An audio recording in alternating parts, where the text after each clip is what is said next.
Sikuwahi kuamini katika bodi ya ligi kwa maisha yangu yote. Yani tangu hao walivyoingia, nilivyopima uwezo wao, nilivyopima maarifa yao, na nilipofanya, unajua mimi ni investigative journalism, nilipofanya pia uchambuzi wa baadhi ya sifa zao na vyeti vyao, nilisema hapa hatuna kitu. Mtafuteni Kasongo, mwambie hebu ondoa experience, hebu weka mzigo mezani. Nimekaa hapa, kinachotusumbua Afrika ni nini? Tuna dhahabu, tuna madini, tuna mbuga, tuna kila kitu ambacho Ulaya hawana, lakini bado tuko maskini. Unadhani tatizo ni nini? Tatizo ni maarifa, sio elimu.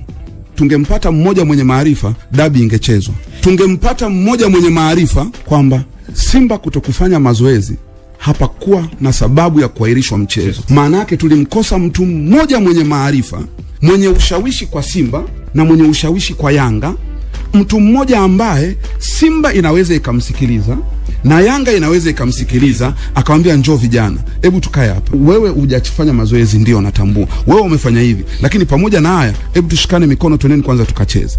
Alafu tukitoka kucheza ndio tuje tuangalia, kwa sababu tambueni kuna mtu ametoka Songea, yuko getini pale. Kama tulikosa mtu mwenye maarifa mmoja wa kutusaidia, nitajia hapa mwenye maarifa mwingine ni nani aliyebaki bodi ya ligi. Taja aliyebaki ni nani? Nimesema kanuni, taratibu na miongozo na sheria. Lakini kuna vilabu vya Yanga na Simba kwa maksudi havitekelezi na havifuati hizo kanuni. Ndio tunakokuja hapo sasa. Ni nani wa kuviadhibu? Kwa nini mamlaka hawaviadhibu? Hapana, kwa sababu kuna wakati akili ndogo haitakiwi iongoze akili kubwa. Nilisema ya maneno, nilifungiwa mimi na Jamali Malinzi. Leo narudia tena. Kuna wakati akili ndogo isiongoze akili kubwa. Wewe ni mwenyekiti wa bodi ya ligi. Wewe ni CEO. Umepewa kanuni, taratibu na sheria. Unaposhindwa kusimamia kile kitu unachokiamini ambacho kimewekwa, cha kwanza hutufai. Huna uwezo wa kusimamia kanuni na taratibu. Tunatafuta mtendaji wa bodi ya ligi. Tunatafuta mwenyekiti wa bodi ya ligi ambaye atasimama fem. Leo nikuulize swali. Akiwa leo Gachila Tenga, mwenyekiti wa shirikisho la mpira wa miguu, tuliyaona? Manake yamekuwa kwa ukubwa huu kwa sababu ukiacha kimoja kinazaa cha pili. Mpira unahitaji mtu mwenye mamlaka ya kukemea, mtu ambaye atasema hili hapana, na mtu ambaye yuko tayari kuwajibika na kusimamia maneno yake. Sisi tunaelewana. Nilitegemea leo Almasi aseme katika hili, kama timu haikuingia, waliosababisha timu kutokuingia ni hawa, adhabu inasema hivi, wale adhabu yake. Nilitegemea Almasi leo anasema kama timu haikuja uwanjani, kanuni anasema hivi. Lakini kwenye hili halikuwa hivyo, kwa sababu hata marefari hawakwenda uwanjani kwa sababu mechi iliahirishwa. Lakini ngoja nikuchekeshe, wamekwenda kwenye pre-match meeting jioni, ndio kikao cha mwisho kikubwa. Kikao kilisemaje? Mechi ipo haipo? Baada ya kikao watu wakaenda nyumbani. Habari zilipokuja usiku, asubuhi mwenyekiti wa ligi alizungumza na vyombo vya habari, aliojiwa, akasema mechi ipo. Unakujaje kuahirisha mchezo baada ya masaa mawili? Kwanza uongozi wake yule bwana, cost ulishaisha. Anamaliza muda wake ambao nilidhani kihekima na busara hakutakiwa hata kuendelea. Ilitakiwa amemaliza majukumu yake cost. Aje aseme jamani, kanuni ilioniingiza mimi kuwa mwenyekiti wa bodi, atakiwa aseme jamani siko cost, na mimi nadhani hapa pafanya nini? Pameni. Hivi mwenyekiti anasemaje mechi ipo saa 4 asubuhi, alafu saa 8 anasema mechi hivi mlishoe kuanzia hapo?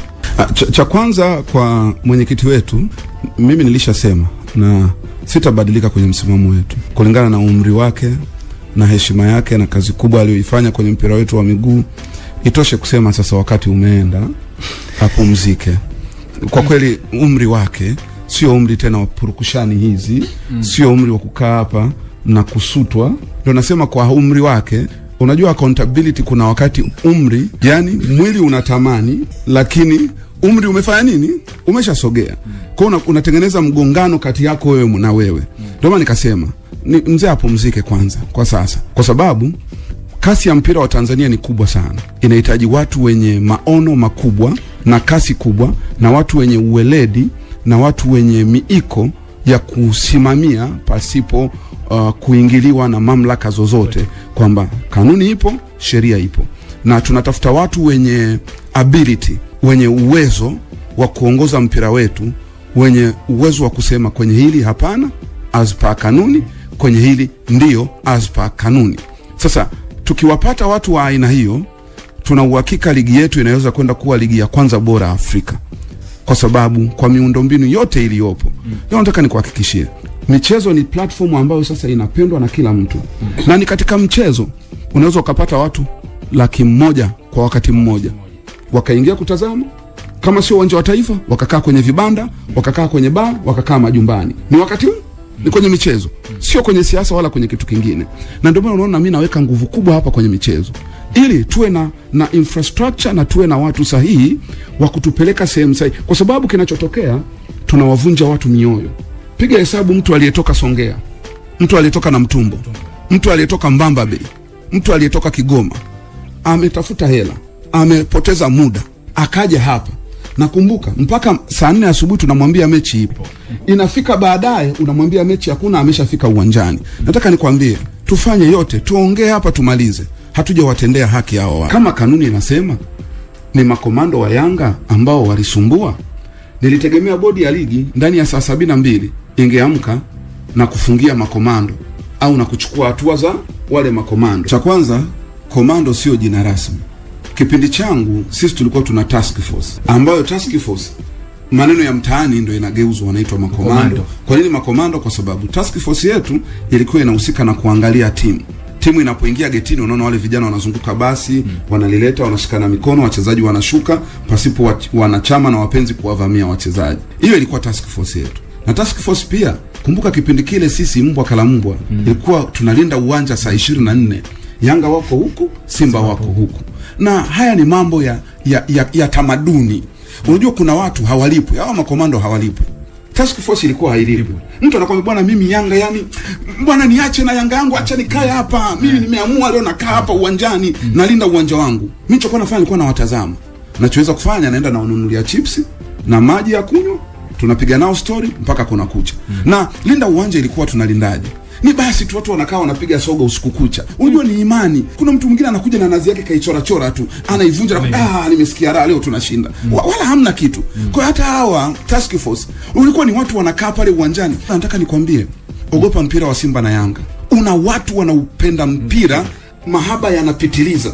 Na watu wa Mbagala, Temeke, Veterinary, Jangwani pale, Ilala, Tandika, Buguruni, njoo Tandale, anatoka kwa hela yake, anapanda daladala saa 12 jioni. Unamkuta saa 1 yuko uwanjani, anasema Jerry, tukae wapi? Leo tunalinda uwanja. Ambia kaka, akwambia tulia mzee. Kaka, unaenda saa 8 wapo. Saa 9 wapo. Alfajiri wapo. Wanaenda kunywa chai pembeni, wanarudi tena. Sisi ndio Yanga bwana. Hawalipwi, lakini ni mtu anakuambia hii ni timu ya wananchi. Yanga ni ya wananchi. Na mwananchi anakuambia bwana, mimi niko hapa hapa uwanjani. Nakumbuka kuna wakati mimi nilikwenda nikamwambia jamani, sasa kama tunazidi vile, hebu tuondoke jamani. Wakamwambia Jerry, kalale bwana. Kwani umetuita sisi? Sisi tuache hapa. Unachofanya nini brother? Unapita zako pembeni, unaondoka. Niliwakuta, nilifanya nao kazi, nikawaacha.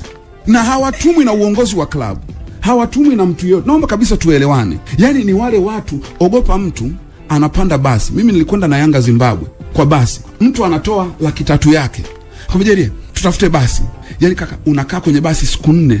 Unalala, unaamka, unageuka mpaka Zimbabwe. Alafu mnaangalia dakika 90 tu. Mpira ukisha mnageuza mnarudi. Brother, mpira ni kilevi. Yaani unajua nyinyi mnaongea mpira, you have never been in industry. Mimi nimekaa kwenye industry. Ogopa mtu alipi kodi ya nyumba, lakini ile hela anatoa anaenda kuangalia mpira. Ogopa mfanya biashara anachoma mahindi yake, akipata 5,000 ya kiingilio, kamwagia mkaa maji, kaweka jiko pembeni, kaenda uwanja wa Taifa. Brother, ogopa hizo roho.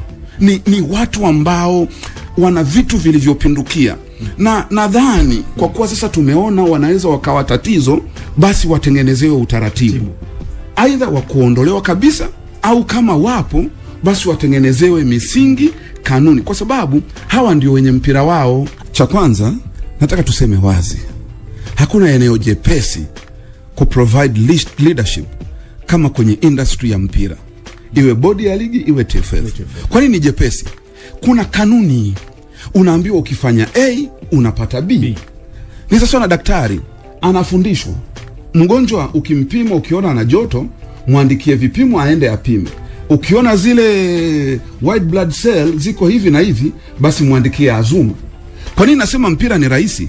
Kuna kanuni. inasema kama mtu amekataa watu wasiingie uwanjani aadhibiwe. Kama timu haijaja kwenye mchezo ipate A. Lakini zile kanuni, taratibu, sheria ndio hazisimamiwi. Na mimi sisemi kwa Yanga peke yake, tunasema kwenye mpira wetu wote. Na sehemu ambayo unaweza ukaona kanuni na taratibu hazifuatwi ni kwenye vilabu vya Yanga na Simba. Kitu ambacho bado tunaendelea kujiuliza. Ngoto, Steve na kaka yetu CEO, sijui wanapata wapi kigugumizi. Mimi nilidhani katika zile workshop wanazozifanya wafanye retreat ya kukana kuambia Yanga na Simba. Ebu angalia workshop wanazozifanya wafanye retreat ya kukana kuambia Yanga na Simba. Ebu angalieni makosa ambayo mnaweza mkaya avoid, tuyaepuke. Kwa sababu mimi naona sehemu nzuri ya kuanza kusimamia kanuni ni kwenye vilabu vya Yanga na Simba. Ukikaa katikati kama kilichofanyika Misri, watu wataheshimu mpira. Mpira wetu sisi unadharaulika leo kwa sababu Simba anaweza akadominate kwenye kanuni na watu wakakaa kimya. Yanga anaweza kudominate kwenye kanuni na watu wakakaa kimya. Kitu ambacho sio kizuri. Siko hapa kuzungumza Yanga wala Simba. Mimi niko hapa kutetea kanuni. Lakini kwa watu wasiojua, bodi ya ligi ni mjumuiko wa viongozi wa vilabu ambao wanakaa na kujitengenezea kanuni, taratibu, muongozo na desturi na mila na utamaduni. Kwamba jamani, tuko vilabu 24. Tunakwenda kucheza, tuchezeje? Mpira wetu uweje? Wanapanga wenyewe. Lakini wanapopanga kuzisimamia zile kanuni, hazisimamiwi. Sio exceptional. Ni baadhi ya watu wasioona mbali na wasiotakia mpira wetu mema ndio hawa wanaleta sintofahamu.